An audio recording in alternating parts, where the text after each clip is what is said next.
and welcome back to another video. In today's video, you guys will be hearing me yap on about Five Nights at Freddy's because it turned 10 years old on the 8th of August.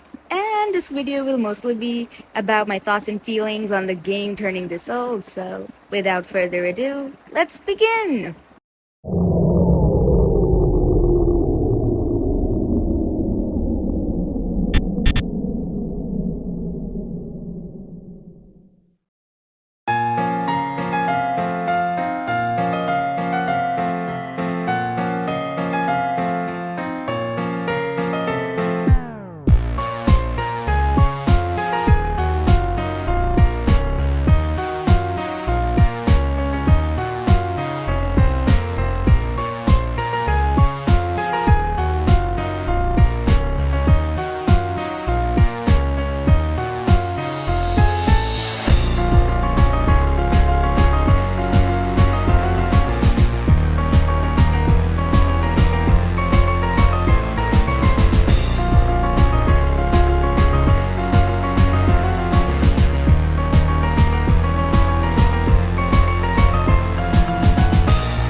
All right.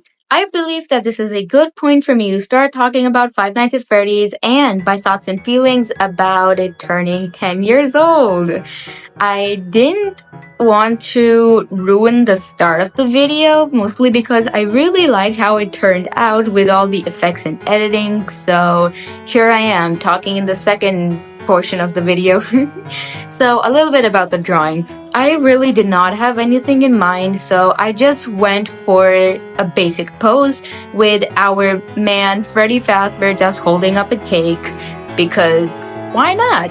And I drew him in his humanized form because in my FNAF alternate universe, this is exactly how he would look like even with the fancy attire on, because at other times, he would just be wearing a formal white cuffed shirt and black jeans. That's it. Although, I did make his ethnicity to be like, Pakistani, brown, desi boy, because why not? Now, onwards as to how I discovered Five Nights at Freddy's. I remember it. I was in 3rd grade and I had just come home from a long day at school. At that time, I had a shared iPad with my older sister. Sometimes I would use it and sometimes she would use it.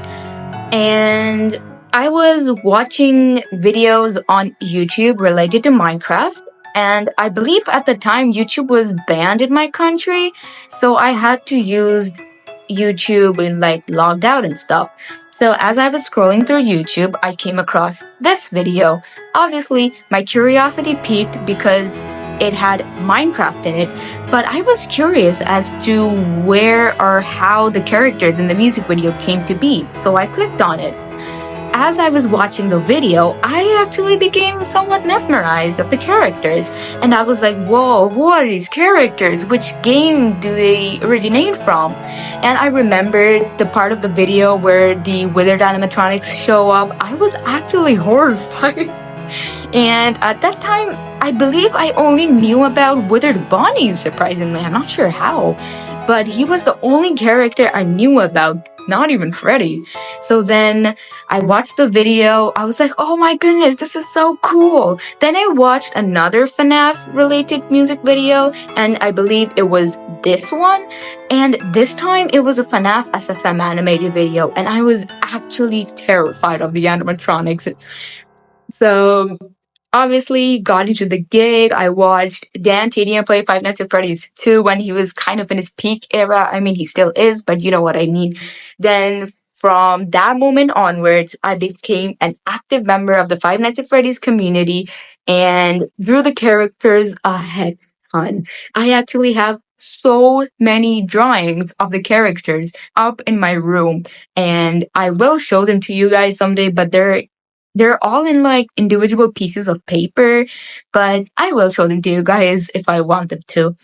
And I still remember when I believe Sister Location came out, I was super duper excited, and I was like, oh my goodness, this is also the first time we're going to hear the animatronics speak to us. And what stood out the most was the fact that we don't sit in an office, but actually get to explore the place a little bit. That was also the point when Sister Location became my favorite FNAF game, and Ennard also became my favorite character. And honestly speaking, if I hadn't clicked on that Minecraft music video, I would have never knew about Five Nights at Freddy's. I'm so glad that I'm able to call myself an active member of the community, and the fact that it carried half of my childhood through such an amazing time. Even though the community has its ups and downs, I am glad to call myself a member. Thank you all so much for watching this video, and I will see you all in the next one. Bye!